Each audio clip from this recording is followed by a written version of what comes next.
Hi mga kapigi! Today's video nanganak na yung ating isa sa mga na-AI ni Daddy, artificial insemination. Bali crossbreed po yung ginawa natin dahil tong inahin nila ay purong native na baboy and durok pitrin yung in-inject nating similya sa kanya. Bali itong first day wala tayong in-inject sa mga piglets kasi para hindi sila ma-stress at madiden nila yung colostrum. After 3 days binalikan natin yung kanilang mga piglets. Bali yung inahin nila ay na-injectan natin ng first day ng antibiotics para hindi ma-infection yung kanilang inahing baboy.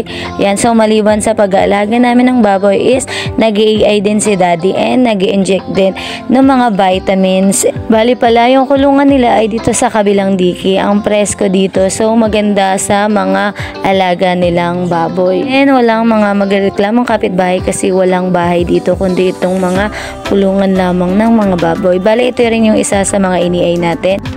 Yan yung ini-AI ni Daddy, yung nandoon na kulay puti na unang anak nitong ating inahin dito.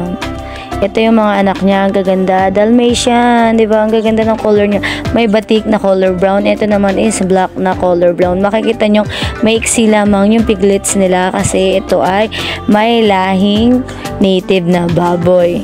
So, ito yung ating mga result ng crossbreed. Ang lalakas ng mga piglets nila, lalakas din dumede. Bali pang 3 days na ng mga piglets, so kailangan natin silang bigyan ng Jectran and putulin na yung mga pangil nila o yung mga ngipin kasi pag nag-away yung mga yan is may tendency magkakasugat-sugat yung mga katawan ng ating mga piglets and para hindi rin kawawa yung kanilang inahin o yung mama pig nila pag magdedede sila kasi may tendency masugat din yung dede ni mama pig at hindi na siya magpapasuso sa mga piglets kaya natin tinatanggal yung mga pangil and bali sinabay na rin natin yung pagbibigay ng Jectran para sa iron para hindi manemic yung ating mga piglets. So ito yung susunod nating batch. Yan, di ba? Ang cute nila.